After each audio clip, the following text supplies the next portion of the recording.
네, 오늘 말씀은요. 사도행전 강의 38번째 제목은 사람을 낚다. 사도행전 10장 36절에서 43절까지 보겠습니다. 사도행전 10장 36절에서 43절까지 같이 보도록 하겠습니다. 시작.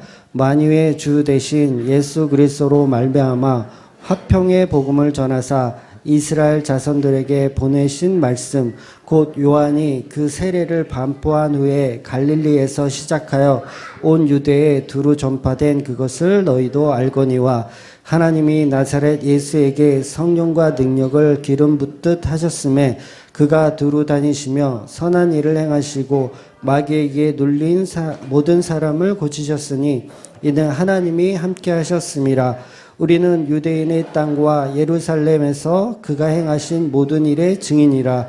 그를 그들이 나무에 달아 죽였으나 하나님이 사흘 만에 다시 살리사 나타내시되 모든 백성에게 하신 것이 아니요 오직 미리 택하신 증인 곧 죽은 자 가운데서 부활하신 후 그를 모시고 음식을 먹은 우리에게 하신 것이라. 우리에게 명하사 백성에게 전도하되 하나님이 살아있는 자와 죽은 자의 재판장으로 정하신 자가 곧 이 사람인 것을 증언하셨고 그에 대하여 모든 선지자도 증언하되 그를 믿는 사람들이 다 그의 이름을 힘입어 죄사함을 받는다 하였느니라. 아멘. 네, 오늘은 이제 베드로가 설교하는 내용의 부분을 이제 본문으로 이제 왔습니다. 그래서 베드로가 설교를 참 잘해요. 설교를 참 잘하는 겁니다, 이거. 그러니까 목사님들이 흔히 이제 베드로는 어부 출신이라 배운 게 없어서 설교를 잘 못한다고 이렇게 다들 알고 계신데, 그건 이제 바울이라고 하는 굉장히 공부를 많이 한, 지금으로 치면 거의 대학 교수 이상에 되는 그런 지식을 갖고 있는 베드로하고 이렇게 견주니까 자꾸 이 바울하고 견주니까 베드로가 자꾸 이렇게 좀 떨어지는데, 실제로는 베드로가 설교를 굉장히 잘한 겁니다. 엄청나게 잘했어요. 그래서 지금의 목사님들이 저도 마찬가지죠. 목사님들이 이 베드로의 설교의 방향성만큼만 사실은 설교를 해도 교회들이 이 지경이 되지는 않았을 거라고 생각을 해요. 그래서 저를 포함해서 모든 목사들이 이 베드로의 설교 내용처럼만 그 방향성을 가지고 설교를 하면 정말 기본은 할 것 같은데 그렇게 안 되더라는 거죠. 왜냐하면 이 방향성 자체가 사실은 교회에 별 도움이 되지가 않습니다. 그러니까 오늘 우리가 본문으로 읽은 내용을 가만히 이렇게 뜯어보면 베드로는 지금 자기 교인을 만들기 위해서 설교하는 것도 아니고, 그 다음에 여기는 굉장히 멀리 떨어져 있는 이방 땅이에요. 그러니까 여기서 설교해가지고 자기네 교회로 등록시킬 만한 사람도 한 명도 없는 거예요. 그러니까 온전히 그냥 어떤 내 욕심이 없이 그냥 오로지 복음만 전하고 있는 내용이라는 거죠. 그래서 모든 목사들이 사실 그래야만 하는데, 지금의 교회들은 어떻게 하면 우리 교인 수 늘릴까라는 생각을 하다 보니까 이 방향성 자체를 놓쳐버리고 교회 안에 도움이 될 수 있는 그런 설교로 이제 가더라는 거죠. 그러다 보니까 베드로 설교가 이제 점점 더 이제 수준 낮은 설교가 점점 되더라는 거예요. 그래서 예를 들어가지고 교회에서 목사님들이 설교를 할 때는 어떤 죄사함을 받으려고 한다면 여러분이 면죄부를 사셔야 됩니다. 이렇게 얘기하면 이게 교회에 굉장히 도움이 되잖아요. 전혀 복음과는 상관없는 이야기. 세례를 받으시려면 세례비를 조금 이렇게 내셔야 된다고 얘기를 하고, 그다음에 직분 같은 거 받을 때, 권사 직분, 장로 직분 받을 때, 교회 피아노가 낡아가지고 피아노 하나를 좀 바꿔야 되겠다. 강대상이, 이게 나무 강대상이 뭐냐? 요새는 다 크리스탈로 이렇게 되는데, 이런 얘기들. 그러니까 결국은 이제 그런 얘기들이 계속해서 복음을 가려왔다라는 거죠. 근데 이게 교회 내에 관행처럼 지금은 되어 있잖아요. 당연한 걸로 생각을 한다는 거죠. 그래서 설교를 할 때마다 주일 성수를 강조하고 11조 같은 것은 기본으로 해야 사람들이 또 북적북적 하잖아요. 주일 성수 빠지지 말라고 해야 교회가 북적북적하고. 그러니까 이렇게 설교를 해야 교회에 득이 되고 도움이 되고 교회가 성장하기 때문에 베드로의 설교와는 다른 방향성을 가지고 설교를 하더라는 거죠. 근데 베드로의 설교는 전부 죄사함을 받는 것에 있어서 공짜다라고 설교를 하는 거예요. 공짜다. 그냥 나사렛 예수라는 분이 다 하셨다. 구원은 나사렛 예수라는 정말 목수의 아들, 볼품없는 그 사람이 다 하셨다. 이거예요. 그러니까 우리의 죄의 사함이 그동안의 구약에 있는 모든 선지자들의 증언대로 이제 나사렛 예수가 메시아가 되셔서 오셔서 다 끝났다. 이거예요. 얼마나 허무해요. 설교가. 예수님 다 하셨어. 우리 끝. 자, 헤어져. 이게 설교라는 거죠. 그러니까 교회에 도움이 안 되더라는 거예요. 성장이 안 되는 거죠. 그런데 이게 정말 복음이고 이게 정말 우리에게 필요한 말씀이라는 거죠. 지난주 금요일 날 제가 잠을 자다가 이제 꿈을 꿨어요. 꿈을 꿨는데 끔찍한 악몽을 꿨습니다. 어떤 악몽을 꿨냐면 이제 꿈이니까 여러분 꿈이에요. 그냥 개꿈이에요. 큰 비중을 두지 마세요. 어떤 악몽을 꿨냐면 주맘교회 이제 교인 수가 엄청 늘은 거예요. 막 엄청 늘어가지고 이사를 해서 첫 예배를 드리는 꿈을 꿨어요. 와, 근데 성도분들이 이제 마음이 막 좋잖아요. 들뜨잖아요. 새 예배당에 지금보다 한 3배는 더 컸던 것 같아. 3배는 크고, 근데 상가야. 근데도 상가야. 그런데도 좋은 거야. 막 성도들이 다 좋아요. 그리고 저도 좋고. 그러니까 이사하는 첫날 11시 예배를 이제 딱 준비해서 드리는데 또 사람들이 되게 많잖아요. 근데 어떤 또 전도사님 2분이 또 와가지고 목사님 사역을 제가 이제 좀 헌신해서 좀 도우려고 왔다. 젊은 전도사님 20대 후반의 그 젊은 전도사님 2분이 와서 막 그러는 거예요. 그러니까 제가 마음이 좋잖아요. 막 이제 모든 예배 스텝들은 이제 필요가 없겠구나. 그러니까 예배 스텝 그러면 보통 이제 뭐 영상 아니면 음향 뭐 조명 이런 걸 다 스태프들이 다 알아서 해주고 목사는 그냥 강단에 올라가서 설교만 하고 내려오면 끝이잖아요. 그럼 예배 뭐 찬양 인도도 전도사들이 다 하고 다 해요. 보통 교회들이. 그러니까 그걸 제가 이제 생각을 한 거죠. 꿈속에서 나는 이제 되게 편하게 이제 목회할 수 있겠구나. 이제 지금은 내가 음향 영상 조명 편집 다 하는데 이제는 편해졌구나라고 생각하면서 이제 예배를 이제 시작하는 거예요. 근데 이 성도들의 눈빛이 다 초롱초롱. 근데 왜 이게 악몽이라고 제가 말했을까요? 근데 그게 악몽이더라는 거예요. 어떤 악몽이냐면 아는 사람이 아무도 없는 거예요. 아는 사람이 아무도 없이 눈이 반짝반짝 그냥 무슨 얘기 하나 이렇게 반짝반짝. 근데 왜 악몽이냐고 하냐면 이제 제가 이제 설교를 할 때 보통 이제 원고를 작성을 하거든요. 근데 원고는 저는 전에도 많이 말씀드렸지만 토시 하나까지도 다 적어요. 다 적어가지고 이게 굉장히 많습니다. 양이. 이게 굉장히 많아요. 이걸 다 적어서 그대로 다 설교를 해요. 그래서 보통 이제 설교를 이제 원고를 작성해서 이제 할 때 원고를 토시 하나 안 틀리고 사실 쓸 필요는 없거든요. 그냥 대지 설교라 그래서 어떤 제목별로 그냥 이렇게 쭉 순서대로 대지별로 하나의 단어만 하나씩만 툭툭 나열을 하면 그 단어만 보면 무슨 얘기를 해야 될지 머릿속에 있기 때문에 단어만 정리해서 올라가서 설교하는 목사님들이 거의 대부분이에요. 설교를 다 기록하지 않으시거든요. 근데 그렇게 하면 2시간이고 3시간이고도 원고 없이 할 수가 있어요. 근데 제가 꿈에서 대지 설교를 준비도 안 했고 이 원고를 집에다 놓고 온 거예요. 그것도 11시 예배 이제 딱 올라가서 이제 설교하는 시간인데 없는 거예요, 원고가. 생각해 보니까 집에다 놓고 왔어. 그러면 지금 11시 우리가 드린 예배면 제가 원고 안 가져왔으면, 제가 원고를 안 가져왔네요. 10분만 기다리세요. 10분만 좀 이렇게 다가 나누고 계세요. 그리고 갔다 오면 되잖아요. 아무 문제 없거든요. 근데 아는 사람이 아무도 없어. 이거 무슨 망신이야. 그렇다고 설교를 안 할 수는 없고, 머리가 하얘지는 거예요. 그러면서 무슨 생각을 하냐면, 그래도 설교를 해야 되잖아요. 그런데 설교를 하는 거예요. 나름대로. 어떤 설교를 했는지 제 머릿속에 그대로 있어요. 꿈이지만 어떤 설교를 했는지 그대로 있어요. 한마디로 행설수설. 네.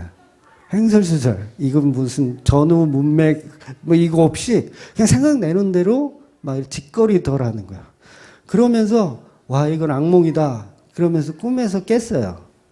꿈에서 깼는데 제가 왜 이런 말씀 드리냐면 제가 들떠 있었다라는 거예요. 들떠 있어서 정말 내가 해야 되는 본질을 잃어버리고 와 이제 목회는 이제 불행 끝 행복 시작이다. 이제 우리 교회는 성장이다.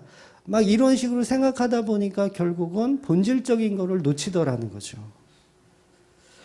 그래서 결국은 교회 성장이 결국은 나를 망치게 하는구나라는 것을 꿈속에서 또 하나의 메시지로 제가 들었습니다. 설교를 행설수설하고 있는데 좀 이게 촬영 같은 건 좀 안 하면 되잖아요. 제가 예를 들어서 원고를 안 가져왔으면 촬영은 제가 안 하면 그만이거든요. 그래서 교인들끼리만 행설수설하고 끝나면 돼. 근데 스태프들이 다 있으니까 그걸 또 찍는 거야. 다 찍어서 유튜브가 전 세계로 나가는 거 아시죠? 전 세계로 나가는 거예요. 그 행설수설을. 그러니까 얼마나 그게 악몽인지, 와, 나 미쳤구나. 결국은 계속 이렇게 들뜬 마음이 나를 망가뜨리고 교회를 망가뜨리더라는 거예요. 베드로가 지금 이방 땅의 가이사랴에서 설교를 하는데 단 한 사람도 자기 사람으로 만들 그런 상황이 아닌 거예요. 그냥 순수하게 복음만 전한다는 거죠. 그러니까 교인들을 이렇게 전도를 할 때 목사나 우리 성도들은 다 자기 교회에 등록할 수 있는 한 사람으로 생각하는 그 비중이 굉장히 커요. 사실 말로는 아니라고 하지만 다 개뻥이에요. 다 교인수 늘리기 위한 어떤 그런 거라는 거죠. 물론 안 그런 분들도 소수 있겠지만 대부분 그러더라는 거예요. 근데 결국은 그게 우리를 다 죽게 만들더라는 거죠. 단 한 사람도 자기 예루살렘 교회 공동체로 들어오게 하려는 설교가 아니라는 거죠.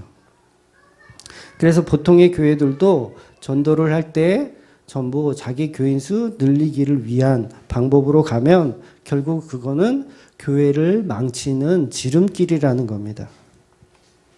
그러니까 바른 전도는 자기 교인 만들기가 아니라 그 순간까지도 하나님의 나라의 확장, 그리고 예수 그리스도의 복음에 대한 확장을 생각하고 우리가 전도해야 된다는 거예요.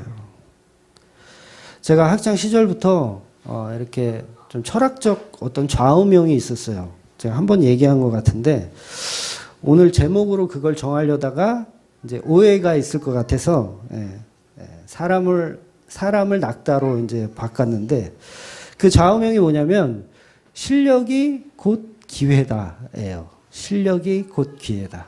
그러니까 어떤 철학자가 말한 건 아니고 제가 말한 거예요. 그러니까 실력이 곧 기회다. 그러니까 실력이 없으면 기회가 와도 소용이 없고 또 실력만 있으면 어떤 상황에서도 그게 기회로 적용된다라는 그런 제 좌우명이었어요. 청소년기 때부터 어릴 때부터 제가 성인이 돼서까지도 계속 간직했었던 좌우명입니다. 그래서 실력이 곧 기회다. 그래서 저희 큰아들한테도 항상 이야기하는 게 줄을 잘 서려고 하지 말고, 그러니까 이렇게 방송 쪽은 다 줄을 잘 서야 된다고 하더라고요. 그러니까 줄을 잘 서려고 하지 말고 너가 실력을 키워놔라. 실력을 키워놓으면 언제든지 그 줄은 너한테 가게 되어 있다. 제가 그렇게 얘기하고 항상 실력을 키우라고. 근데 우리 아들은 실력이 안 커. 실력이 안 커요. 아버지 어떡하죠? 네. 그래서 뭐 엑스트라만 하더라도 최선을 다하고 최고의 실력자로서 이렇게 하라고 얘기를 합니다. 그럼 우리 크리스찬에게는 과연 어떤 게 실력일까요? 어떤 게 실력일까? 전도를 하는데 막 베드로처럼 말을 잘하고 막 누구누구 목사님처럼 막 설교를 막 유창하게 막 이렇게 하는 게 이게 과연 실력일까? 크리스찬에게 실력은 오직 예수예요. 오직 예수 그리스도. 그러니까 오늘 본문에서 베드로가 출신도 어부고 배운 적도 없고 어떤 신학교를 다닌 적도 없지만 복음을 잘 전한다라는 거죠. 그 실력이 어디서 나옵니까? 바로 예수 그리스도를 바로 아는 데서부터 출발을 한다는 거죠. 물론 베드로가 이전에도 설교를 했지만 이전에 했던 설교들이 다 엉터리란 얘기는 아니에요. 조금씩 성장하고 있고 그걸 예수라는 실력으로 쌓고 있다라는 거죠. 그래서 그 실력은 결국 예수 그리스도를 바로 아는 게 실력입니다. 말이 좀 어눌해도 돼요. 저처럼 이렇게 좀 말을 잘 못하고 좀 막 그래도 듣는 사람은 다 듣더라는 거죠. 그러니까 그 실력은 유창한 말솜씨가 아니라 그 내용, 예수 그리스도라는 내용을 담고 있냐라는 거죠. 그러니까 조리 있게 잘하거나 글을 잘 쓰는 것 사실은 소용이 없어요. 그곳에 예수 그리스도를 얼마큼 충실히 담아내느냐가 바로 실력이라는 거죠. 그 예수를 베드로는 지금 계속해서 배워왔고 이제 그것들이 실력이 되어서 평생 고기 잡으나 했었던 어부임에도 불구하고 너무도 설교를 잘하는 사람으로 되어졌다라는 거죠. 그러니까 여러분의 그 사랑하는 가족이 아직 예수 그리스도를 믿지 않고 계십니까? 그러면 여러분이 먼저 예수를 배우셔야 돼요. 네. 그러니까 복음 전도는 물론 예수님께서 다 하시는 거지만 예수님께서 다 하시니까 나는 아무것도 안 하고 예수에 대해서 뭐 공부도 안 하고 그러면 그거 다 거짓말인 거예요. 예수를 알면 알수록 그분에 대해서 궁금해지고 더 배우게 되는 거예요. 그게 결국은 실력으로 쌓여서 나를 통해서 복음이 전달되더라는 거죠. 이웃에게. 그래서 내 가족을 정말 구원하고 싶고 복음을 전달하고 싶다고 하면 막 이렇게 터는 게 아니라 막 터는 게 먼저가 아니라 내가 먼저 예수 그리스도의 바른 복음을 배워야 한다라는 거예요. 그러면 그 실력이 쌓여지면 그냥 아무 욕심 없이 자연스럽게 예수 그리스도를 소개할 수 있다라는 거죠. 정말 복음을 알고 예수의 사랑을 알면 우리는 실력을 키우고 싶을 수밖에 없어질 겁니다. 복음은 그렇게 사랑의 전달로 이루어지는 속성이 있기 때문에 그렇습니다. 그래서 거친 바다의 어부가 되어 물고기를 낚는 복음을 전하는 어부가 되더라는 거예요, 베드로가. 근데 오늘 베드로가 설교한 내용이 뭔가 이렇게 좀 찬찬히 자세히 좀 봤더니 결국은 구약의 모든 선지자가 예언했던 곧 우리가 기다렸던 그 메시아, 그가 바로 예수님이다라는 결론을 선포하고 설교하더라는 거예요. 그러니까 이게 실력입니다, 여러분. 다른 게 실력이 아니라 구약의 모든 선지자가 얘기한 그가 나사렛 예수 그리스도다라고 얘기하는 게 실력인 거예요. 그러니까 고넬료는 구약의 말씀들을 어느 정도 아는 사람이에요. 구약의 말씀들을. 근데 구약만으로는 복음이 도저히 이해가 안 되더라는 거예요. 구약은 그냥 예수 그리스도의 그림자이기 때문에 당연히 이해가 될 수가 없겠죠. 근데 지금 베드로의 설교를 통해서 고넬료의 식구들이 구약의 말씀을 전부 예수 그리스도로 연결하는 설교를 듣고 나니까 이게 진짜 복음이 되더라는 거예요. 그러니까 이게 너무도 중요한 복음입니다. 그래서 이게 실력이라고 하는 게 실력. 그러니까 모든 말씀은 예수라는 문을 통해서 이해를 해야 이해가 되는 거예요. 그러니까 왜냐하면 우리는 하나님의 말씀을 이해할 방법도 없고 소화할 방법도 없어요. 저와 여러분은 말씀이 딱 떨어지면 이 말씀을 소화해낼 방법이 없어요. 반드시 말씀이 육신되어 오신 예수 그리스도를 통해서 봐야 참 진리가 보이는 겁니다. 그렇지 않으면 구약이든 신약이든 전부 우리는 법으로만 보게 돼요. 법. 구약이든 신약이든 마찬가지고 법으로 보는 거예요. 그렇게 법으로 보면 결국 뭐가 유발되냐면 우리의 행위가 유발돼요. 행위가. 그러니까 법을 지키기 위해서 우리가 뭔가를 해야 되잖아요. 그러니까 행위가 유발되더라는 거죠. 그래서 설교에 자꾸 어떤 적용점을 찾기를 원하고 목사님 어떤 적용점을 나에게 찾을 수 있을까요? 무엇을 적용할 수 있을까요? 그런 적용을 자꾸 질문하게 되더라는 거예요. 근데 말씀은 적용하는 게 아니라 예수 그리스도로 푸는 거예요. 그냥 예수 그리스도로 푸는 거. 그러니까 적용을 계속 요구하다 보니까 목사님 술 먹지 말라는 설교를 좀 해주세요. 또 이웃을 어떻게 사랑해야 되는지 뭐 빵을 나누어 주라고 설교를 해주세요. 이런 식으로 가더라는 거죠. 아니요. 모든 말씀은 예수 그리스도로 적용해서 그게 결론이에요. 그게 끝입니다. 적용은 각자 취향대로 알아서 하시면 되는 거예요. 그러니까 36절 37절에 베드로가 설교하기를 이스라엘 자손에게 주신 그 말씀이 세례 요한이 세례를 반포한 후라고 설교를 시작해요. 그러니까 베드로 설교는 구약에서부터 서론으로 시작하는 거예요. 설교가 항상 패턴이 그래요. 구약에서부터 서론으로 시작해요. 그러니까 스데반 집사의 설교 어땠어요? 아브라함 막 구약에서부터 막 시작하면서 예수 그리스도까지 쭉 연결시켜서 딱 결론내서 끝내잖아요. 예수 그리스도로. 뭐 적용이 어디 있어요? 그냥 그렇게 끝냈어요. 그럼 바울의 설교도 이제 나중에 계속 보겠지만 바울의 설교도 마찬가지예요. 그 방향성이 세 분이 다 똑같아요. 방향성이. 그러니까 같은 말씀으로 설교를 하니까 당연히 똑같을 수밖에 없잖아요. 그러니까 서로 다르면 그게 더 이상한 거예요. 그게 더 이상한 거. 그러니까 베드로가 죄사함은 나사렛 예수를 통해서 공짜로 다 이루어졌다라고 설교를 하는데 사도 바울이 야 공짜가 어디 있어? 면죄부를 사야지 라고 설교하면 둘 중에 하나는 엉터리라는 거예요. 둘 중에 하나는.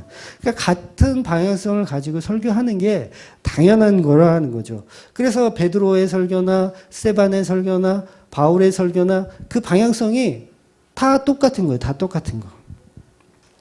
그래서 이 방향성을 틀리게 다른 방향성으로 설교하는 거를 가지고 적그리스도라고 하는 거예요. 적그리스도.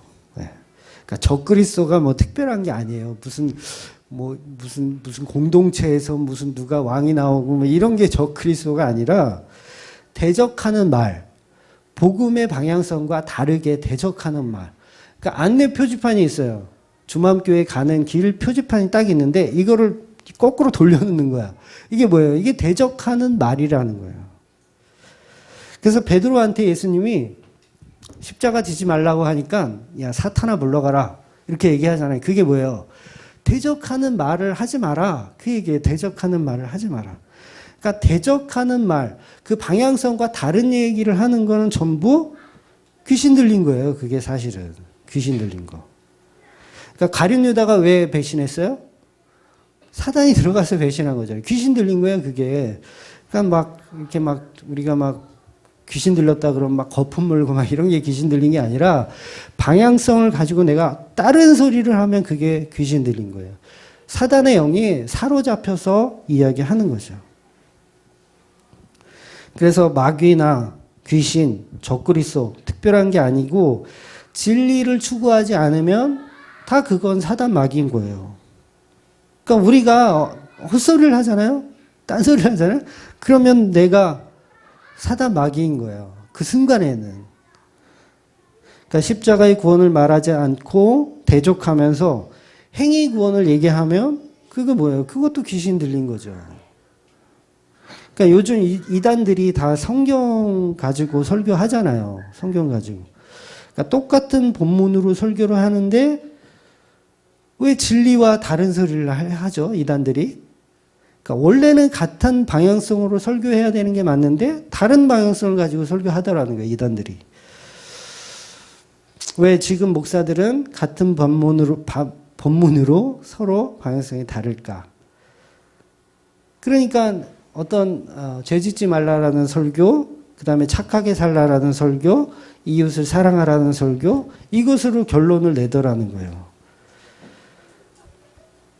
무조건 결론은 예수 그리스도로 끝나야 돼요. 네. 그러니까 우리의 모든 방향성은 오직 예수예요. 이 얼마나 초등학생도 알기 쉬운 복음의 원리입니까? 결론은 예수 그리스도다. 결론은 술을 안 먹는 거다. 이거는 설교가 아니란 얘기예요. 구약의 선지자가 한두 사람이 아니잖아요. 여러 사람이잖아요. 그 여러 사람이 동일하게 한 메시아를 가리켰어요. 예수 그리스도라는 한 메시아를 가리켰어요. 그러니까 오늘날 교회들이 뭘 가리켜야 되는 거예요? 한 메시아, 예수 그리스도를 다 가리켜야 되는 거예요. 교회들이 추구하는 것이. 모든 선지자가 다 그랬듯이 모든 교회가 그래야 하는데, 지금 교회들은 어떤 사회에 필요한 그 영향을 끼치는 어떤 그런 소속된 어떤 집단으로 자꾸 가려고 하는 거예요. 그걸 귀신 들린 교회라고 하는 겁니다. 근데 그 마음이 저와 여러분의 마음속에도 있다라는 거예요. 자꾸 다른 방향성으로 가고 싶은 마음이 저와 여러분의 마음속에도 있다라는 거죠. 그러니까 내가 만들어 놓은 예수를 찾고 싶은 거예요. 내가 바라는 이상형의 예수. 내가 원하는 이상형의 예수. 제가 그걸 꿈속에서 몸소 체험한 거예요. 저는 내가 원하는 교회를 하고 있더라는 거예요. 꿈속에서. 이런 악몽이 또. 비록 꿈이지만 그 꿈속에서 나를 직면하게 된 거예요. 어쩌면 나의 미래가 될 수도 있고 그런 날이 영원히 않을 수도 있지만 그 나를 직면한 거죠. 미리 가서 본 거예요. 너 그랬다가는 훅 간다? 너 망해. 직면한 거예요. 나를 또 직면. 내가 예수의 방향성이 아니라 교회의 성장이라는 방향성. 복음이 아니라 어떤 그런 실력에 대한 방향성. 그런 걸 보게 됐다라는 거죠. 이러면 망하는구나. 이러면 또 내가 또 개수작을 부리는 거구나. 말로는 십자가 예수를 외치지만 결국은 내가 추구하는 예수, 내가 원하는 예수를 만들어 가더라는 거예요. 저도 아니라고 이렇게 하는 저도 마찬가지가 되더라는 거죠. 그러니까 그 마찬가지가 되는 도구가 뭐였어요? 성장이었어요. 교회 성장. 스태프들이 다 도와주고. 네, 끝까지 안 뺏길 거야. 저는 제가 다 죽을 때까지 할 거예요. 그러니까 유대인들이 예수를 죽인 이유가 뭐예요? 아주 간단합니다. 내가 만들어 놓은 메시아가 아니기 때문에 죽인 거예요. 내가 이상형으로 꿈꿔왔던 그 메시아가 아니기 때문에 예수를 죽인 겁니다. 그러니까 저와 여러분이 예수를 죽인 게 맞잖아요. 세례 요한은 사람들이 다 인정하는 요한이에요. 선지자예요. 왕 앞에 나가서도 막 이렇게 털 수 있는 굉장한 사람이에요. 세례 요한 우습게 보지 마세요. 엄청난 사람이에요. 선지자 중에 마지막 선지자. 그 선지자가 딱 얘기한 거예요. 저 예수 그리스도가 메시아다. 저 예수가 메시아다. 라고 얘기했어요. 이건 어마어마한 선포예요. 저 예수가 메시아다. 그 말을 해줬는데도 불구하고 유대인들은 아니야. 내가 만든 메시아는 예수 아니야. 라고 얘기하는 거예요. 그래서 십자가에 달려 죽여버리더라는 거죠. 그 예수를 우리는 우리의 욕심으로 만들어내더라는 거예요. 우리의 죄로 우리가 예수 그리스도를 진짜 메시아를 십자가에 못 박아 죽이더라는 거죠. 내가 만들어 놓은 예수라는 형상 때문에 진짜 예수를 못 알아보고 죽이더라는 거예요. 그런데 그런 인간들에게 예수님은 어떻게 하셨습니까? 죄를 돌리지 않으시고 구원하기를 원하셨어요. 근데 이게 복음이라는 거예요. 그러니까 이 복음은 하나님이 예수를 다시 살리셔서 부활하셔서 승리하셨다. 이게 다 지금 베드로의 설교의 내용이잖아요. 그래서 유월절 어린 양 피로 화목제물이 되어서 죽으셨다. 그 예수를 십자가에 못 박아서 우리가 죽였고 그것을 통해서 우리가 구원을 받는다. 이게 다 복음의 핵심이고 베드로가 오늘 설교한 내용이라는 거죠. 베드로는 지금 자기가 3번이나 부인했다라는 그 사실을 알고 있어요. 네. 그러니까 닭에 울기 전 3번이나 저주하며 쌍욕을 했었던 부인했었던 베드로가 지금 이 설교하는 이 베드로라는 걸 여러분이 잊어버리시면 안 돼요. 그랬던 사람인 거예요. 배신하고 저주하고 욕했었던. 이게 복음의 핵심이라는 거죠. 야, 네가 예수 배신했던 놈인데, 너가 예수 죽인 놈인데 무슨 전도야, 무슨 설교야. 그런 음성이 들릴 수 있잖아요. 베드로 안에서도. 그런 음성은 베드로 안에서도 있었고 저와 여러분 안에서도 당연히 있어야 한다는 거예요. 그 배신에서 예수를 죽이고 그 마음으로 예수를 판 자로 계속 등장해서 설교하더라는 거죠. 그러니까 죄가 뭔지 알기 때문에 은혜를 설명할 수 있는 거예요. 죄가 뭔지 알기 때문에. 안 그러면 은혜 설명하기가 좀 힘들어요. 물론 지식으로 가능할 수도 있겠지만 결국 은혜를 체험하지 못하고 설교를 하다 보면 결국 행위로 갈 수밖에 없어요. 네. 그러니까 베드로도 바울도 전부 예수를 배신하거나 핍박하거나 예수 앞에 하여튼간 죄를 하여튼간 많이 진 인간들이야. 그러니까 그 은혜를 더 잘 아는 거죠. 누구보다도. 그러면 죄를 잘 몰라. 나 죄인인가를 몰라. 뭔가 난 죄 증거 없는데 근데 어쩌다 보니까 목사가 됐어. 그럼 설교하면 어떤 설교할까요? 다 행위 설교할 수밖에 없는 거예요. 행위. 이렇게 사세요. 저렇게 사세요. 무슨 은혜라는 자체를 이해할 수가 없는 거죠. 그 죄를 가지고 저와 여러분이 평생 전도하고 설교하는 겁니다. 그래서 우리는 전부 뼛속까지 죄인임을 사실 아셔야 돼요. 잘 모르시면 저한테 상담 받으세요. 제가 아주 낱낱이 여러분의 죄를 까발려 드릴게요. 그래서 예수의 구원은 은혜다라고 하는 거예요. 그래서 은혜군요. 내가 죄인인데 그래서 은혜군요. 나 같은 죄인을 살리셨군요. 그래서 은혜군요. 그래서 베드로는 어떤 행위로도 구원에 도움이 안 된다는 것을 설교하는 거예요. 그래서 행위가 없잖아요. 베드로 설교에는 무엇을 하라는 행위가 없어요. 주일 성수를 열심히 하라는 얘기도 없고 헌금을 많이 내라는 얘기도 없어요. 이 복음은 이렇게 심플합니다. 내용이 아주 퍼펙트해요. 한 2-3줄이면 다 작성이 끝나요. 복음에 대한. 그런데 이게 얼마나 지겹냐고요. 우리가 매번 듣잖아요. 저 6년을 지금 이거 설교를 하는데 똑같은 얘기. 지겨워. 그러니까 지금도 돌아가신 저희 큰 외삼촌 계세요.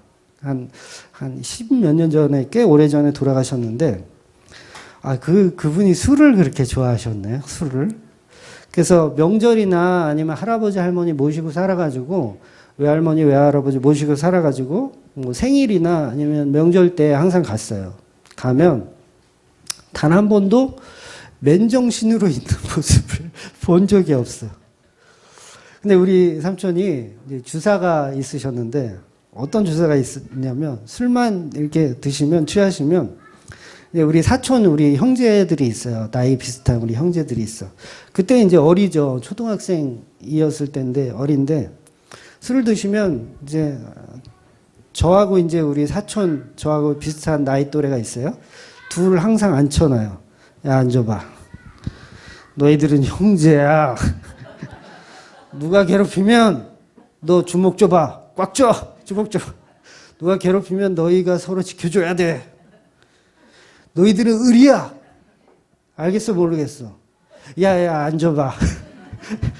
너희들은 형제야. 또 주먹 꽉 쥐어봐. 이게 무한 방법. 한 얘기 또 하고 했던 얘기 또 하고 일어나려 그러면 야야야 앉아봐. 너희들은 형제야. 했던 얘기 또 하고 다음 날이 되면 그래도 오늘은 소주 드셨으면 다음 날은 막걸리 드셨으면 테마가 좀 바뀔 줄 알았어. 테마가 안 바뀌어. 야, 앉아봐. 너네들이 형제야. 근데요, 이게 주사가 있으니까 이게 지겹잖아요. 근데 복음은 지겹지가 않더라는 거예요. 희한하게. 이게 술에 취해서 하는 사람과 성령에 취해서 하는 사람과 모션은 똑같은데, 했던 얘기 또 하고, 했던 얘기 또, 모션은 똑같은데, 이 복음은 하나도 지겹지가 않더라는 거예요. 보통 여러분들 게임을 하시는 분이 혹시 계셨을지 모르겠지만, 저는 젊을 때 게임을 좀 했었거든요. 컴퓨터 AS 출신이라. 게임을 알아야 이렇게 상담도 해주고 막 하거든요. 그래서 게임 중독이 됐던 적이 있는데, 앉은 자리에서 진짜 화장실도 안 가고 서너 시간 그냥 집중해서 그 게임을 해요. 미친놈들 많아요. 서너 시간을 집중해서 화장실도 안 가고, 그러니까 이게 쉬지도 않아. 뭐 기지개도 안 피고 서너 시간을 그냥 책상에 앉아서 게임을 하더라는 거예요. 근데 제가 설교를 준비할 때 그런 현상이 나타나더라는 거예요. 실제로 그러거든요, 제가.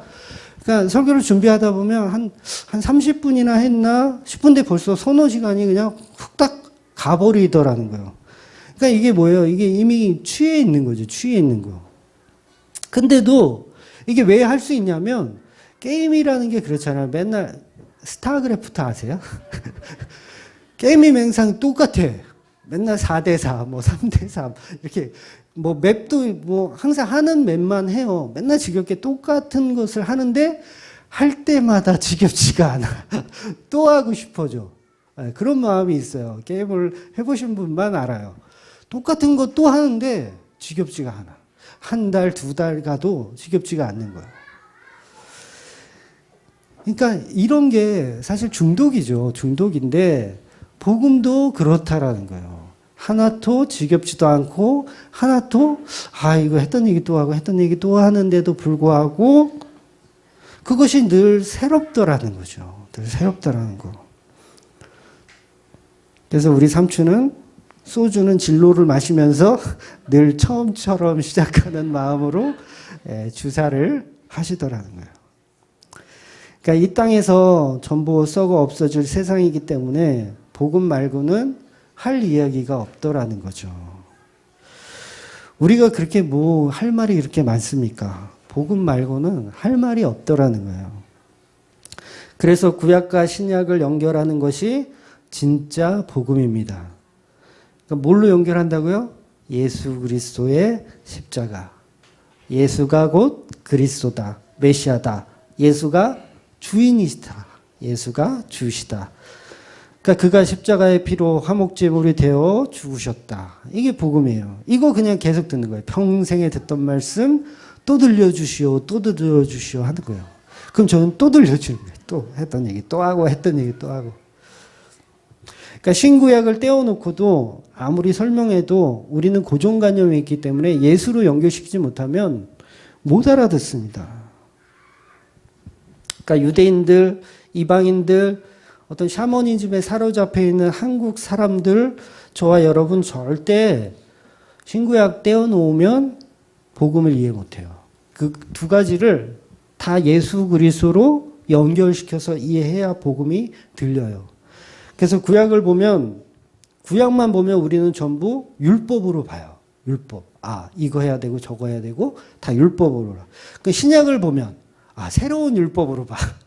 이거 해야 되고 저거 해야 되고 새로운 율법. 근데 두 개를 딱 결합시켜 놓으면 율법으로 볼 수가 없고 은혜로 보게 된다는 거예요. 은혜로.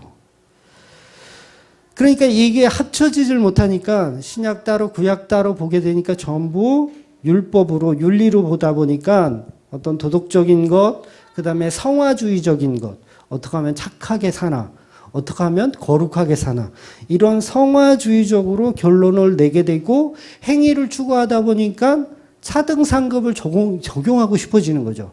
그러니까 천국 가면 누구는 황금 면류관, 누구는 개털 모자, 이런 식으로 차등 상급을 결론을 내더라는 거예요. 결국 복음을 나의 자아의 확장으로 보는 거죠. 그러니까 복음을 나의 철학적 사고로 이해해서 그것을 더 확장하는 거예요. 내 지식의 확장으로. 이걸 다 종교라고 하는 거예요. 결국 신구약의 모든 내용이 서로 사랑하라잖아요. 서로 사랑하라. 그러니까 전부 교회들이 서로 사랑하려고 막 부단히 애를 써요. 부단히 애를 써. 물론 그 자체가 뭐 나쁘다 하지 마라 이건 아니에요. 사람이면 당연히 해야 되는 거예요. 이웃 사랑하는 건. 그러니까 교회에서 서로 사랑하세요. 이웃에게 봉사하세요. 나누어 주세요. 오늘 아침에도 이제 교회 오는데 그 저희 어머니 식당 위에 교회가 있어요. 2단 교회예요. 거기도 2단이에요. 그 지방교회라고 하는 2단 교회예요. 근데 얼마나 우리를 사랑하는지 빵을 얼마나 많이 주셨는지 몰라요. 이웃사랑 실천하신 거예요. 그분은 물론 감사히 받아야죠. 그게 나쁘다는 건 아니에요. 그런데 교회에서는 그것보다 더 중요한 게 있다라는 거죠. 그것보다 더 중요한 게. 그래서 우리는 율법주의 안에, 인본주의 안에, 휴머니즘 안에 갇혀서 복음을 못 보다라는 거예요. 이게 모든 종교가 다 추구하는 방향성이거든요. 그러니까 기독교가 말하는 서로 사랑하라는 개념은 불교나 다른 종교에서 말하는 개념하고는 뼛속까지 다른 내용인 거예요. 우리는 사랑을 할 수가 없는 존재. 오직 예수 그리스도의 복음만이 사랑할 수 있는 존재. 그럼 내가 이웃을 정말 사랑하는 건 바른 복음을 전해주는 것밖에 없는 거예요. 그게 이웃 사랑인 거예요. 그게 십자가고 십자가로 예수님께서 이루신 하나님 사랑과 이웃 사랑의 완성이잖아요. 우리 그거 하는 거예요. 십자가 전하는 거. 그게 이웃 사랑이라는 거죠. 물론 빵도 나눠주면서 이웃 사랑하면 좋겠지요. 그런데 본질은 그게 아니라는 거예요. 그러니까 불쌍한 사람을 돕는 것은 인간이면 당연히 해야 되는 거예요. 그러니까 초등학교 도덕 시간에도 저는 배웠던 거 기억나요. 초등학교 도덕 시간에 국민학교인데 배웠던 거 기억나요. 그러니까 그거는 학교에서 배우는 거예요. 학교에서. 그러니까 선한 사마리아 비유 아시죠? 선한 사마리아 비유에서 강도 만난 자를 도와줘요. 그러니까 헌신하고 봉사라는 말로 다 이해하고 계신단 말이에요. 많은 목사님들이 그렇게 설교를 해가지고 강도 만난 자를 도와줘라. 그게 하나님 사랑에 실천하는 거다. 굉장히 그럴듯하지만 그런 게 윤리나 도덕이라는 거예요. 그게. 법륜 스님이 그 본문을 가지고 설교하는 테마를 제가 들었던 기억이 나요. 좀 오래전인데 법륜 스님이 그거 가지고 그 선한 사마리아 비유 가지고 설교를 하시는데 보십시오. 이렇게 어려운 사람 도와주고 강도 만난 자를 치료해주고 자기 돈을 들여서 여관에 묵게 하고 치료해주는 게 이웃 사랑의 실천입니다. 예수님도 이걸 설명하셨습니다. 그러니까 거기 불자들이 감동해가지고 그래 우리도 이웃을 저렇게 사랑해야지. 그냥 그건 설법이라는 거예요. 설법. 네. 그러니까 웬만한 목사님들보다 법륜스님이 설법을 더 잘 하시는 거죠. 네. 근데 하나님 사랑과 이웃 사랑, 십계명, 율법 이거는 신구약으로 예수 그리스도로 연결하지 못한 설교가 그런 방향성을 갖는다는 거예요. 점점 기독교가 종교화돼 가고 있는 거예요. 종교. 그러니까 종교 연합, 뭐 WCC나 뭐 이런 게 왜 있는 거겠어요? 연합하고 싶은 거야. 야, 불교의 가르침 보니까 기독교의 가르침은 비슷한데 우리 같이 뭐 좀 해볼까? 뭐 이런 게 다 지금 종교화돼 가고 있는 거예요. 근데 기독교는 절대 다른 종교와 섞일 수가 없어요. 추구하는 방향성 자체가 다르기 때문에 그래요. 그래서 점점 교회가 종교화되어 어떤 세상의 빛과 소금의 역할을 감당하는 교회가 되자라는 식으로 우리가 표현을 만들고 실천하려고 합니다. 그래서 교회들이 계속해서 뭐 세상을 바꾸자, 세상을 정화하자, 막 세상에 이제 뭐 더러워졌다, 죄악된 이 세상을 우리가 뭐 깨끗하게 만들자. 근데 기독교는 그런 거 하는 종교가 아니거든요. 그래서 그냥 교회가 종탑은 있는데 안에서 가르치는 내용은 절에서 가르치는 거하고 똑같다는 거죠. 어차피 불교에서 그 불교 문양 있잖아요. 만자 아세요? 이렇게 십자가인데 짝대기 하나씩 그 독일군 그 거꾸로 돼 있는 그 나치 문양 거꾸로 돼 있는 그거. 뭐 비슷한 십자가인데 뭐 기독교나 불교나 뭐 같이 가자는 거죠. 그러니까 사회에서 인정받고 지역에서 인정받는 교회가 되자라고 생각하는 게 종교라는 거예요. 그러니까 진짜 복음은 절대 사회에서 인정을 못 받는 게 정상입니다. 인정 못 받아요, 사회에서. 오히려 배척을 받습니다. 복음이 이 세상에 떨어지면 배척을 받아요, 사람들에게. 그러니까 오히려 너희들은 왜 그렇게 표독스러우냐? 왜 이렇게 이기적이고 너희들만 잘났냐? 이렇게 요구를 하면서 기독교를 인정 안 하는 게 정상적인 거예요. 근데 기독교가 사회에서 칭찬을 받고, 저 교회는 정말 좋은 교회야. 정말 최고의 교회야. 라고 칭찬을 받으면 뭔가 방향성이 지금 종교적으로 가고 있다라는 거죠. 예수님이 이 땅에 오셔서 사회인들에게 인정을 받으셨습니까? 전혀 인정을 못 받고 오히려 죄인 중에 괴수가 되어서 죽으셨어요. 그럼 우리 교회가 사회에 어떤 존경을 받아야 될까요? 아니면 죄인 중에 괴수로 몰려야 될까요? 죄인 중에 괴수로 몰려야 되는 게 맞아요. 근데 보세요. 다른 이단들, 뭐 신천지를 제가 자꾸 얘기해서 죄송한데, 신천지가 뭐 합니까, 지금? 이미지 쇄신. 우리는 착한 사람들이다. 우리는 사회의 공헌을 많이 하는 사람들이라는 것을 계속 지금 강요하고 강조하고 있잖아요. 그게 뭐예요? 방향성이 이미 거긴 이단인 거예요. 방향성 자체가. 근데 한국 기독교가 다 그거 흉내내고 있잖아요. 그거 따라가잖아요. 그러니까 교회는 사회에서 인정받는 게 아니라 틈만 나면 끌려가서 두드러 맞는 게 교회예요. 이 사회에게 틈만 나면 끌려가서 두드러 맞는 거. 그게 초대교회잖아요. 그게 초대교회죠. 예루살렘 교회가 막 사람들 막 흩어지고 도망가고 막 매맞고 이게 왜 이게 교회예요. 이게 교회. 좀 싫지만 인정받고 싶지만 좀 교세가 커지고 떵떵거리고 싶지만 그 방향성이 아니라는 거죠. 교회가 사회에서 인정받아야 한다는 것은 성경에는 그런 얘기를 한 적이 없다라는 거죠. 인정은 예수님이 하시는 거예요. 교회를 인정하는 건 오직 예수님이 인정하시는 거지 사회가 인정하는 건 아니에요. 그건 잘못 간 거예요.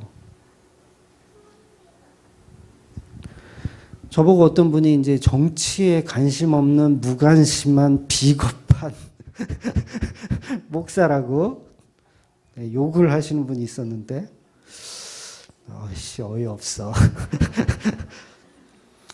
우리는 세상을 바꾸는 사람들이 아니라 세상에서 구별되는 사람들이에요. 구별된 사람들. 우리는 세상을 복음으로 바꾸는 사람들이지 정치로 바꾸는 사람들이 아니라는 거죠. 그러니까 정치는 정치를 배운 사람들이 하는 거예요. 정치를 공부한 사람들이 어떻게 하면 사회가 같이 협력해서 좋은 세상 만들게 할까? 이거는 공부한 사람들이 이 사회를 만들어가는 거고, 복음은 그 방향성이 아니라는 거죠. 정말 본질적인 걸 설명하는 거예요. 그러니까 정치는 뭐예요? 이 땅에서 잘 먹고 잘 사는 거, 어떻게 하면 이 땅에서 잘 먹고 잘 살까? 그거 가리키는 게 정치잖아요. 근데 복음은 이 땅에서 잘 먹고 잘 사는 거 가리키는 게 아니잖아요. 보이지 않는 영원한 세상까지 바라봐야 하는 게 복음이잖아요. 그러면 그 방향성이 똑같으면 그건 잘못된 거죠. 그러니까 비진리인 세상에서 진리를 말하고 우리는 장렬히 죽는 존재들이 교회인 거예요. 그 진리가 십자가잖아요. 그러니까 십자가는 죽음이고 자기 부인이고 나 없음이에요. 근데 우리가 무슨 가치를 자꾸 챙겨서 세상에서 인정받고 세상에서 뭘 그렇게 하자고 이야기를 하는 거냐고요. 교회가 성장하면 우리는 더 긴장해야 되는 거예요. 요새 유튜브 조회수가 막 올라가가지고 내가 긴장하고 있어요. 이거 이상한데? 뭔가 잘못됐는데? 이건 제대로 가는 게 아닌데? 그런 생각이 오히려 드는 게 맞는 거예요. 그래야 되는 거예요. 우리는 항상 경계해야 돼요. 이게 복이 아니지. 많아지는 거, 복 아니지. 이건 방향성이 다른데? 사도 바울은 계속 깨지고 부셔지고 망하고 교회들이 막 교회에서 막 쫓겨나고 막 이래야 되는데 이게 맞는데? 왜 우리는 성장하지? 그럼 다시 한번 돌아봐야 된다는 거죠. 아, 내가 또 나의 번영을 위해서 또 뭔가 한 거는 없나? 나의 교회를 좀 크게 하기 위해서 내가 또 수작을 부린 건 없나? 한번 이렇게 생각해 봐야 한다는 거죠. 성경은 인간들이 서로 사랑하면서 좋은 세상 만들며 살라는 말이 아니고 예수께서 하나님의 사랑과 이웃 사랑을 하셔서 너희들을 구원해 간다. 구원시켜 간다. 꺼내 간다. 그런 내용인 거예요. 그러니까 복음은 신의 언어이지 인간들의 언어가 아니에요. 그래서 인간들은 신의 언어를 이해할 수가 없어요. 그럼 복음을 듣지 않으면 방향성을 가질 수가 없죠. 그래서 복음을 방언이라고 얘기하는 거예요. 우리 계시록 14장 6절 한번 볼게요. 계시록 14장 6절 시작. 또 보니 다른 천사가 공중에 날아가는데 땅에 거주하는 자들 곧 모든 민족과 종족과 방언과 백성에게 전할 영원한 복음을 가졌더라. 그러니까 방언은 우리에게 전할 영원한 복음의 언어예요. 복음의 언어. 언어입니다. 언어. 기도원 가서 랄랄랄라 하는 그런 가짜 방언 아니에요. 성경은 분명히 하늘의 언어라고 얘기해요. 하늘의 언어. 하늘의 언어가 뭐예요? 이게 복음을 깨닫는 언어. 이걸 방언이라고 하는 거예요. 그러니까 땅에 대한 목적을 추구하는 기도를 하는데 방언이 막 터져. 하나님, 우리 사업 번창하게 해주시고요. 우리 아들 좀 이번 대학 합격시켜 주시고요. 막 이렇게 기도하는데 방언이 터져. 이게 뭐예요? 이게 무슨 방언이에요, 이건. 말도 안 되는 거죠. 하늘의 언어라고 지금 얘기하잖아요. 복음의 비밀을 푸는 게 방언이다. 근데 내 것을 추구하면서 기도하면서 막 기도하는데 방언이 딱 터져. 랄랄랄랄랄 그리고. 뭔가 이상하지 않아요? 뭔가 이상한 거예요. 뭔가 이상한 거. 복음의 자체는 하늘의 언어이지 그런 유치한 방언이 아닙니다. 땅에 대한 목적을 추구할 때 방언이 터졌다면 멈추셔야 돼요. 네. 개그 콘서트예요. 개그 콘서트. 자기 가치를 챙기며 살라는 이야기는 복음 안에서는 없다라는 거죠. 마치 넓은 바닷가에서 물고기들이 서로 윤리도덕을 챙겨. 야, 너는 덩치 커니까 넌 조그만 물고기 괴롭히지 마. 이렇게 서로 막 이렇게 윤리도덕을 막 만들었어요. 근데 하나님 보실 때 그냥 코미디죠, 코미디. 물고기인 우리들이 볼 때는 나름 진지해요. 진지하잖아요. 근데 하나님 보실 때 너희들끼리 이렇게 합의해 놓고 지키는 것들 다 가치 없음이에요. 근데 하늘에서 어떤 그물이 커다란 그물이 내려와서 그 물고기들을 다 잡아가는 것. 그게 복음이고 구원이라는 거예요. 그러니까 이 저주의 바다에서 알량한 윤리적, 도덕적 챙겨서 천국 가자고 말하는 것이 아니라 성경에는 그런 말이 없어요. 그러니까 물고기가 착해봐야 얼마나 착하겠어요. 그렇지 않아요? 물고기가 착해봐야 얼마나 착하겠어요. 물고기가 또 악해봐야 또 얼마나 또 악하겠어요.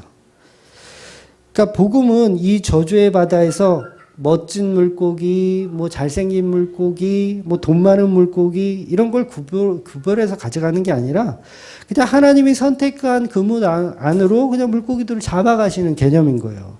그러니까 거기에는 내 어떤 가치를 뽐낼 수 있는 물고기가 없잖아요. 그물이 들어오는데 아, 제가 떡밥 제가 모아놓은 게 있는데 이것 좀 드릴까요? 그러면서 합의를 볼 수도 없잖아요. 그러니까 우리에게는 그 그물이 던져지는 거예요. 그때 놀라지 마. 놀라지 마. 라고 하는 게 복음인 거죠. 근데 우리는 그물이 던져지면 다 놀라요. 물고기니까. 이건 뭐지? 그러면서 투망을 던져도 물고기도 엄청 빨리 도망가는 거 아세요? 이것도 투망도 아무나 던지면 고기 못 잡더라고요. 딱 이 물고기들이 있어도 투망을 그 실력 없는 사람이 던지면 순식간에 다 도망가요, 물고기들이. 실력 있는 사람들이 잡아야 그것도 잡히더라고요. 그러니까 하루 종일 그물을 던져도 물고기 한 마리도 없었지. 베드로가 겪은 거예요. 한 마리도 없었지. 놀라지 마. 그래도 놀라지 마. 이게 복음이야. 라고 설명하는 거예요. 베드로가 그것을 몸소 체험한 사람이고 사람을 낚는 어부로 쓰시기 위해서 그 그물의 증인으로 만드시기 위해서 예수님이 이제까지 끌어오신 거예요. 복음은 여러분 확정이지 복음 못 들으면 지옥 가고 복음 들으면 천국 가고 이런 개념 아닙니다. 복음은 원래부터 태초 이전부터 확정되어 있는 거예요. 그래서 구원은 이미 태초 전부터 있었던 거기 때문에 어쩜 소식과는 무관할 수 있어요. 소식과는 무관할 수 있어요. 그러니까 자꾸 야곱이 그랬잖아요. 복음이 이미 떨어졌어요. 야곱은. 태어나기 전부터 정해져 있었던 복이에요. 야곱은. 그런데 자꾸 이 소식을 다른 복음으로 이해한 거예요. 야곱은. 그러니까 이 땅에서 어떻게 하면 잘 먹고 잘 사는 게 복인지 착각한 거죠. 그래서 이미 받은 복을 망각하고 계속 엉뚱한 복을 추구하며 살았어요. 그래서 아버지도 속이고 형도 속이고 그러면서 막 개작살이 나고 그리고 도망다닌 거예요. 그러니까 저주의 바다에서 막 허우적거리면서 사는 거죠. 이 저주의 바다에서 살다가 그물이 내려오면 그 그물 안으로 들어가서 구원 받으면 그만인데 막 저주의 바다에서 어떻게 하면 내가 좀 괜찮은 물고기로 살까라고 막 허둥지둥한 게 야곱의 모습이었다라는 거죠. 물론 복음은 구원이 정해진 성도에게는 성령께서 개별적으로 찾아가셔서 복음을 이해하게 만드세요. 듣게 만드시고 이해하게 만드세요. 근데 그 성령의 개입이 없는 사람은 복음을 아무리 들어도 무슨 얘기인지 못 알아들어요. 구원이 확정이 안 됐다라는 거죠. 그래서 우리는 날마다 성령을 구해야 되는 거예요.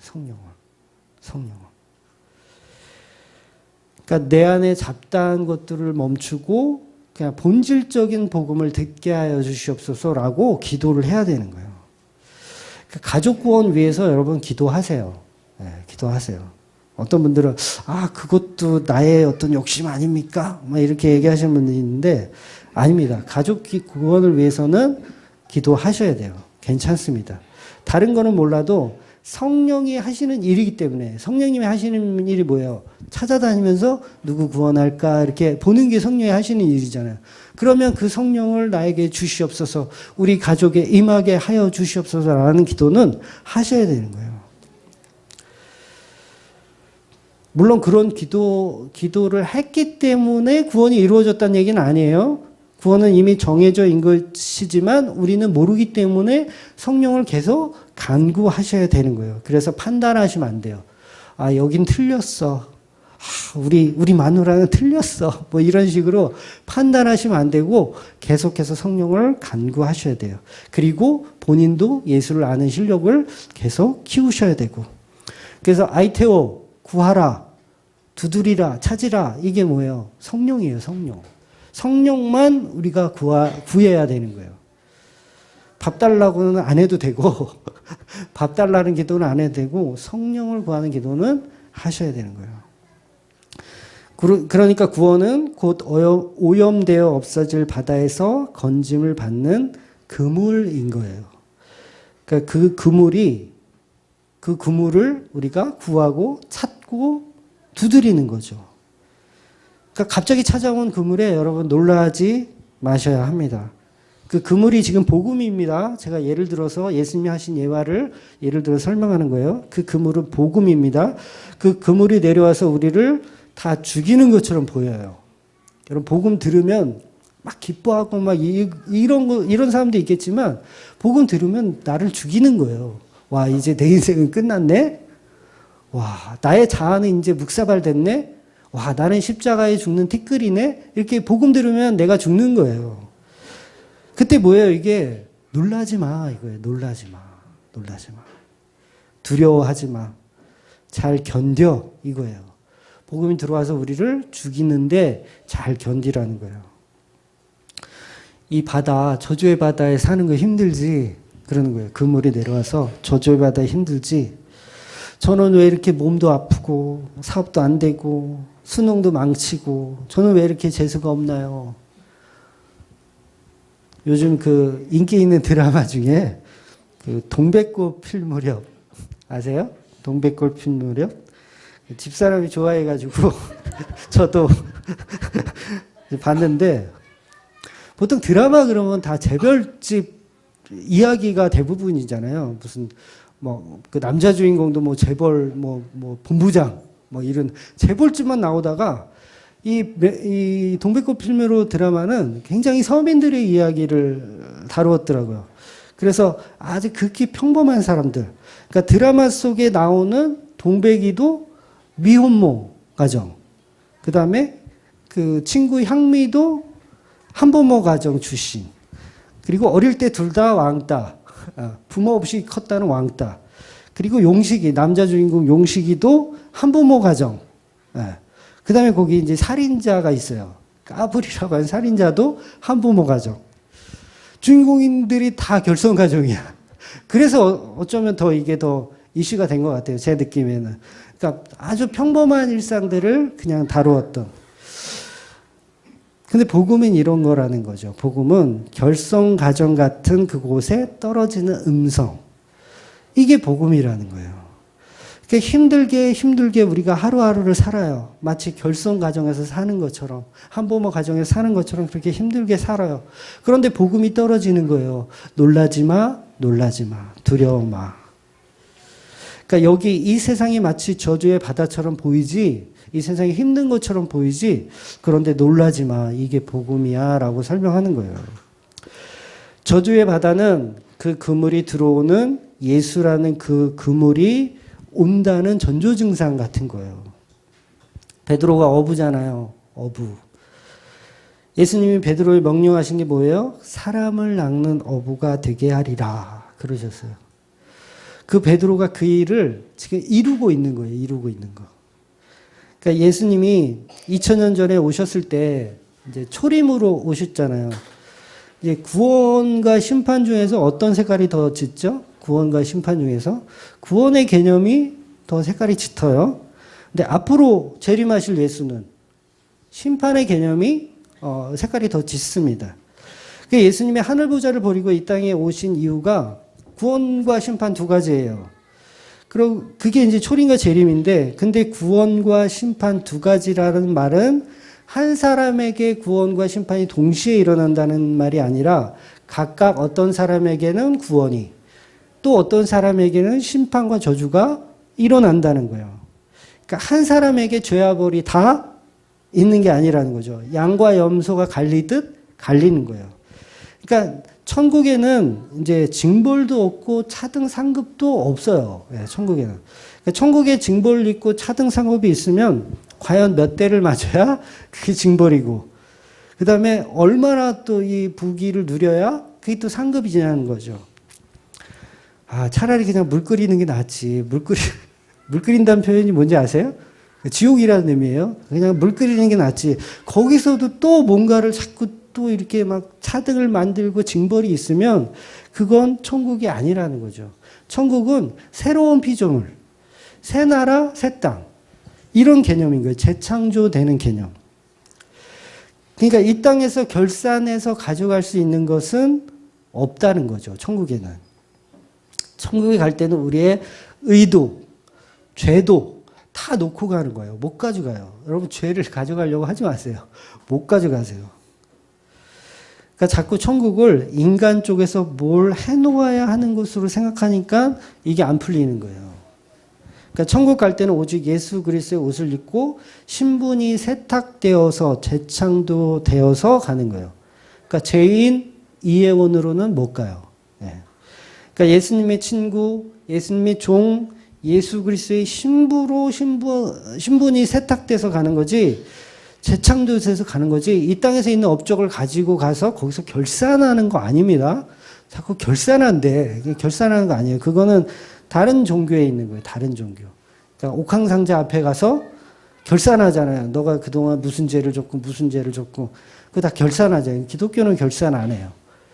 예수의 보혈로 그냥 깨끗이 없어지는 거예요. 죄가. 그래서 성도에게는 천국의 소망만 있지 형벌이 없습니다. 그냥 구원만 있어요. 그럼 바리새인 같은 유대인들에게 메시아가 오시는 것은 그들은 어떻게 이해하고 있었을까요? 바리새인들이 메시아가 오는 거에 대한 이해, 그러니까 지금도 이제 유대인들은 초림을 기다리고 있어요. 예수님은 실패한 선지자라고 생각하고 메시아를 아직도 기다리고 있어요. 그러니까 유대인들이 기대하는 메시아는 어떤 메시아냐면 자기들을 구원해 주시고 다른 이는 그러니까 이방인들이나 로마인들은 심판하는 메시아로 생각한 거예요. 자기들은 구원하고 나머지는 다 심판하는 메시아로. 그러니까 아브라함 시절서부터 철석같이 믿고 있었어요. 그러니까 유대인들은 어떤 사고가 있었냐면 그러니까 메시아가 오시면 우리를 구원해 준다라는 생각은 안 했어요. 이거 잘 들어보세요.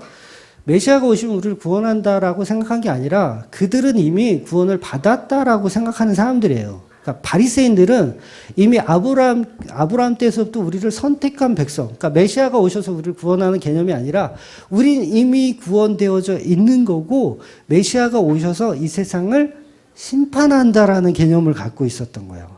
네. 그 차이를 여러분 아셔야 돼요. 바리새인들이. 그러니까 바리새인들이 생각하는 메시아는 자기들을 구원한다기보다는 이 세상을 심판하는 거를 더 짙은 색깔로 갖고 있었던 사람들이죠. 그래서 로마를 박살내야 된다. 막 이렇게 생각한 거예요. 그러니까 새로운 시대, 새로운 신천지를 꿈꾼 거죠. 바리새인들은.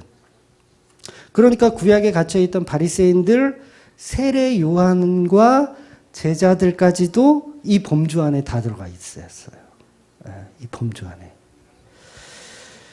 잘 들어보셔야 돼요. 그러니까 오늘날 우리가 예수의 재림을 기다리잖아요. 많은 사람들이 마라나타 주 예수의 오시옵소서. 나는 구원하시고 이 세상은 전부 쓸어 주시옵소서. 저 이단들 다 죽여주시고 동성애자들 다 처벌하시고 심판하여 주시옵소서. 이렇게 마라나타 예수 기다리잖아요. 우리가. 그럼 이게 바리새인들의 방향성하고 똑같은 거예요. 네? 똑같잖아요. 뭐가 달라요? 우리는 구원해 주시고 저 이방인들 저것들은 다 죽여주시옵소서. 나는 당연히 구원하여 주시고 저들은 심판하셨어요. 이게 신천지하고 뭐가 달라요? 신천지도 그거잖아요. 14만 4천 우리는 구원받고 나머지 저 배도자들 기존의 교인들은 다 죽어라. 이게 신천지잖아요. 그러니까 신천지나 바리새인들이나 세례 요한이나 제자들까지도 십자가 모르는 아직 복음 모르는 제자들까지도 다 그거 추구한 거예요. 우리에겐 구원, 로마는 멸망. 요거. 그러니까 이 추구하는 재림관, 이 구원관이 똑같으면 이거 복음이 맞아요, 틀려요? 복음 틀린 거예요. 이거 틀린 거. 그래서 잘못된 구원관을 하나님의 나라를 어떤 게 바른 구원관인지를 설명하는 게 사도행전인 거예요. 요거를 바꿔주려고 사도행전이 있는 거예요. 그러니까 바리새인이 추구했던 것, 제자들이 개념 없이 추구했던 것, 세례 요한도 개념 없이 추구했던 거를 싹 다 다시 뒤집어 엎는 게 사도행전이라고요. 그러니까 사도행전 1탄을 이제 들으시는 분들이 이제 그런 얘기를 하세요. 처음 듣는 얘기를 하신다고 목사님이 놀라시는 거예요. 왜 놀라는 거예요? 그동안에 갖고 있던 사고 자체가 바리새인의 사고, 신천지적 사고를 갖고 있었던 거예요. 그러니까 엉뚱한 얘기, 다른 얘기를 하니까 처음 듣는다는 얘기를 하는 거죠. 그러니까 한국 교회가 지금 다 이 시스템 안에 갇혀 있어요, 사실은. 그러니까 한국 교회를 이끈 목사들, 한국 교회를 성장시킨 목사들, 교회가 5만 교회예요. 근데 과연 한국 교회에 영향을 준 사람 5만 명 될까요? 몇 명 안 돼요. 몇 명 안 되는 사람이 한국 교회를 지난 120년, 130년 동안 이끌어온 거예요. 몇 명 안 되는 사람. 그 대표적인 사람이 누구예요? 조용땡 목사. 뭐 누구 목사. 진짜 10손가락 안에 드는 개별적인 사람들이 한국 교회를 이끌어 왔다고 해도 과언이 아니라는 거예요. 그러면 우리가 그동안 추구했던 게 다 진리이고 다 맞다라고 보면 안 된다는 거죠. 교회를 성장시킨 사람이 말한 설교는 다 진리이고 이렇게 손바닥만한 교회에 말한 목사의 설교는 비진리다라고 판단할 수가 없는 거죠. 그러니까 오히려 더 이 사회에서 인정받지 못하는 정말 작은 교회, 그 사례비도 못 받고 그렇게 쓰러져간 그 수많은 교회들이 오히려 정확한 방향성을 가졌을 가능성이 더 크다라는 거예요. 그럼 보세요. 우리가 지금 한국기독교가 바라는 어떤 구원관 자체가 지금 문제의 심각성이 있다라는 거죠. 근데 구원관은, 정말 구원관은, 복음적인 구원관은, 사도행전의 구원관은 인본주의적인 게 아니라 신본주의적으로 풀더라는 거예요. 그러니까 저와 여러분이 처음 듣는 설교가 되는 거죠. 신본주의적 설교를 들으면 처음 듣는데 뭐 그렇게 설교를 해? 라고 생각하는 거죠. 그러니까 제가 설교를 잘했다는 얘기가 아닙니다. 제가 설교를 잘했다는 게 아니라 성경이 그런 맥락을 가지고 설명하고 있다는 거예요. 사도행전 자체가 다른 방향성을 가지고 접근하고 있다는 거예요. 구약 성경과 다른 방향성을 갖고 있다는 거예요. 사도행전이. 왜? 그동안 우리가 갖고 있던 이 사고의 전환이 필요하기 때문에 사도행전이 다른 방향성을 제시를 하는 거예요. 그러면 사도행전이 방향성을 180도 바꿔놓으면 그 바꿔놓은 것을 정리하는 게 뭐예요? 그게 사도 바울의 이 메시지들인 거예요. 성경은 그래서 굉장히 일관되입니다. 일관되게 다 착착착착 나열이 되어 있어요. 그래서 너무도 심플하고 너무도 알기가 쉬워요. 네. 너무도 알기 쉬워요.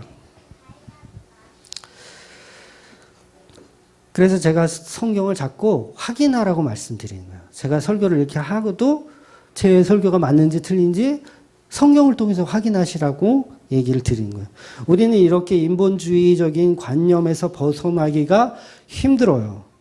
근데 복음을 아는 우리들은 신천지나 바리새인들이 추구하는 구원관하고 똑같이 가려고 자꾸 한다는 거죠.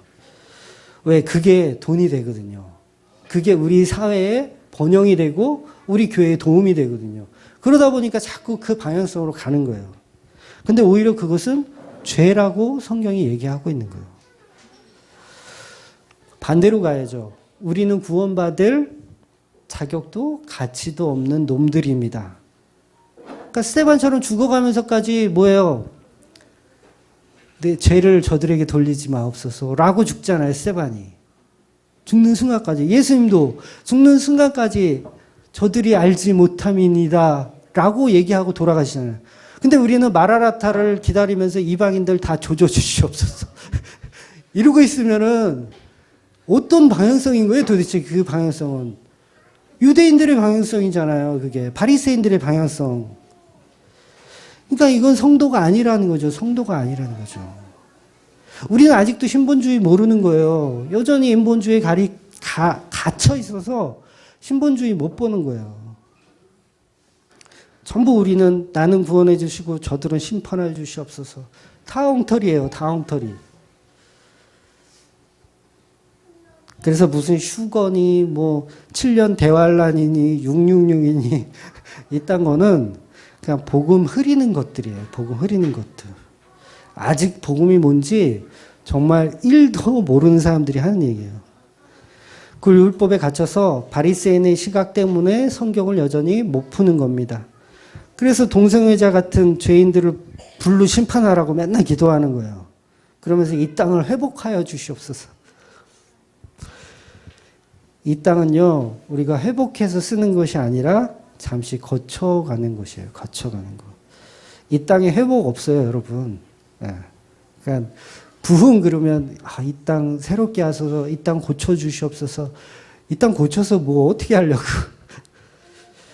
이 땅에 회복 없어요. 그리스도의 계절, 막 모든 사람이 다 거리로 나와서 예수를 찬양하고 전 인류가 예수를 막 제가 어릴 때 꿈이 그거였어요. 어릴 때 제가 음악 좋아해가지고 이제 CCM 한참 할 때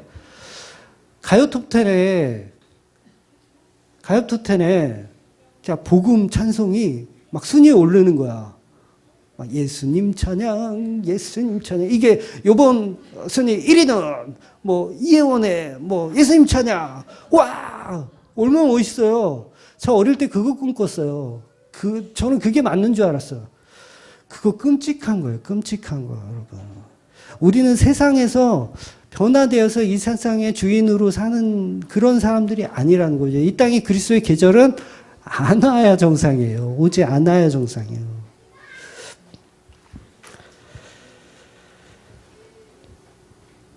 우리는 이 땅은 전부 스쳐가는, 나그네고 여행하는 사람들이에요. 이 땅에서.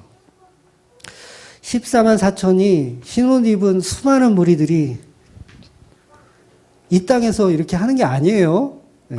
성경에 보면 이 새하늘과 새 땅이라고 표현하고 시온이라고 표현해요. 시온은 새하늘과 새 땅이에요. 예수 그리스도 하나님이 계신 곳. 그런데 신천지가 뭐야? 신천지란 말 자체가 새로운 땅이잖아요. 새롭게 회복되고 변화되어서 이 땅에서 잘 먹고 잘 살자. 이게 유대인들의 생각이란 말이에요. 유대인들. 메시아가 오시면 우리를 자유롭게, 로마로부터 자유롭게 해서 이 땅에서 다시 성전 쌓고 이 땅에서 행복하게 살자. 이게 바리새인들이 추구하는 구원관이고 재림관이었어요. 근데 우리 교회가 다 그거 따라가고 있다라는 거죠.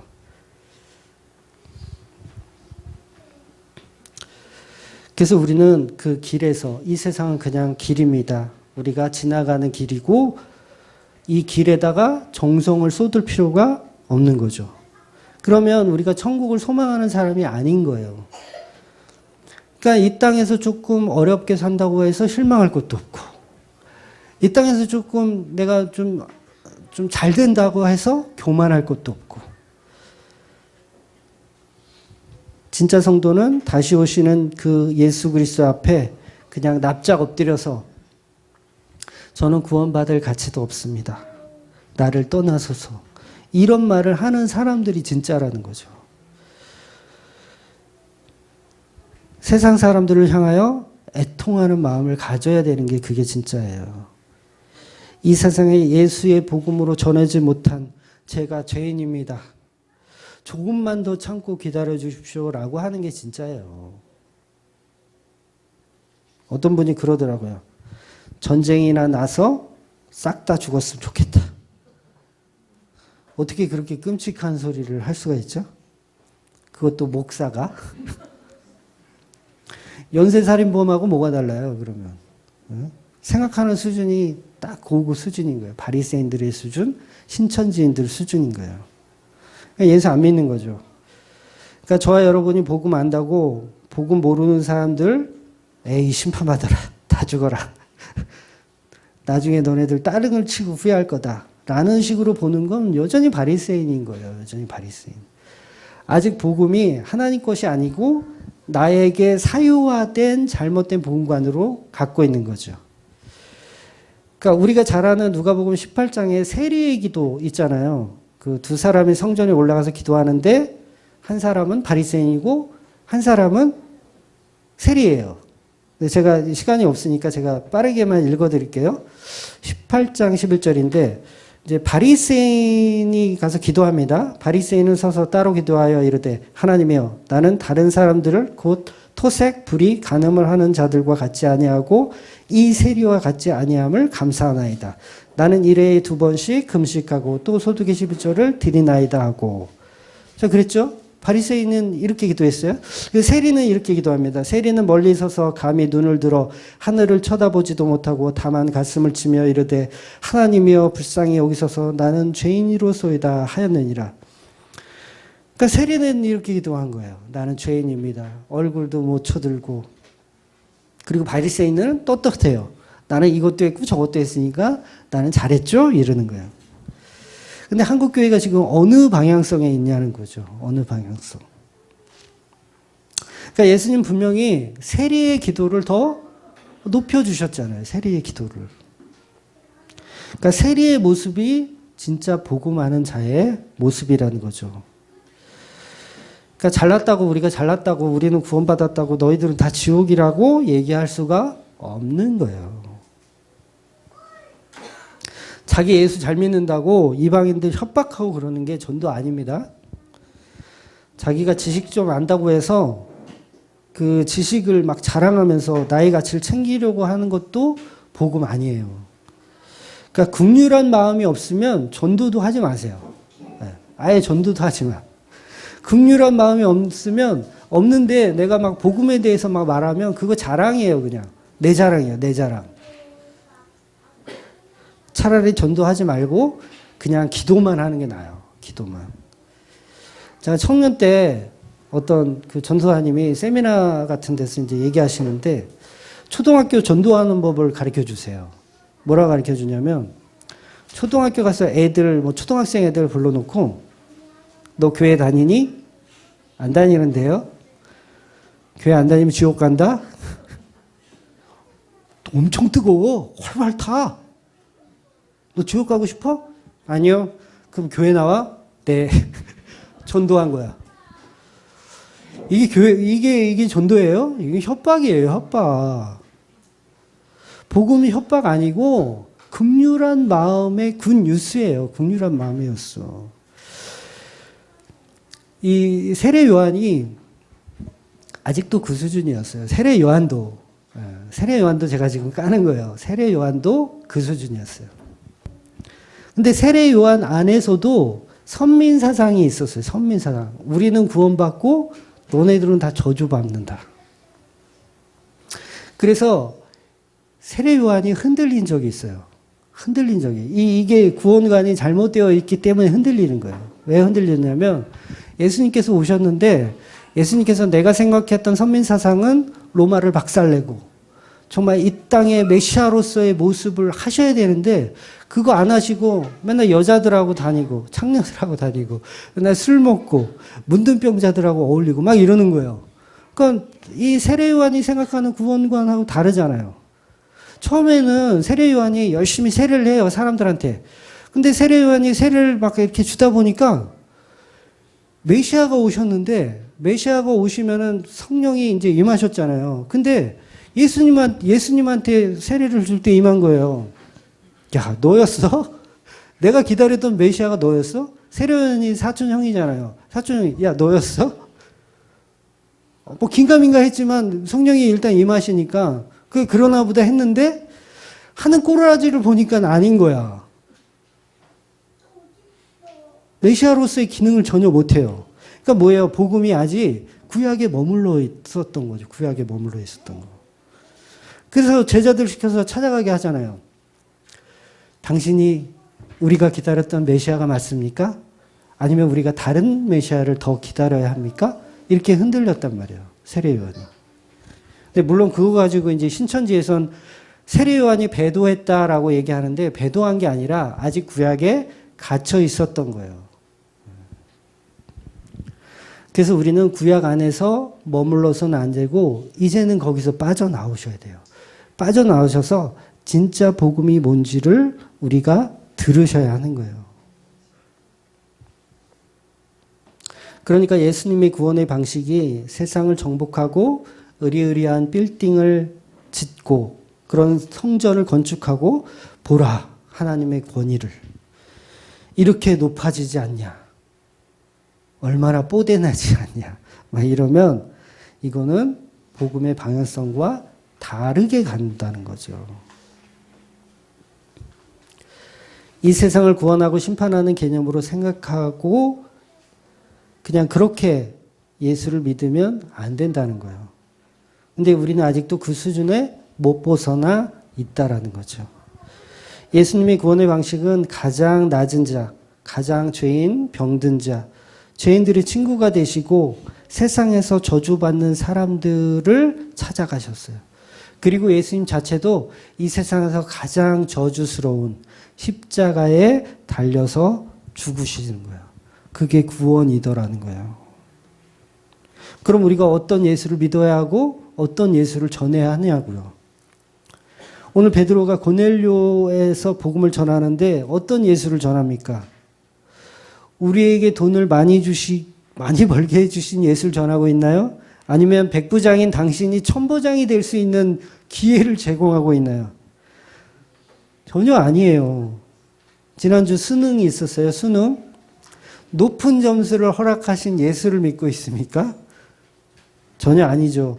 진짜 복음은 우리의 생각과 완전히 다른 예수도라는 거예요. 우리가 전에는 예수를 그렇게 믿었다고 한다면 이제 여러분이 다르게 믿으셔야 돼요. 다르게.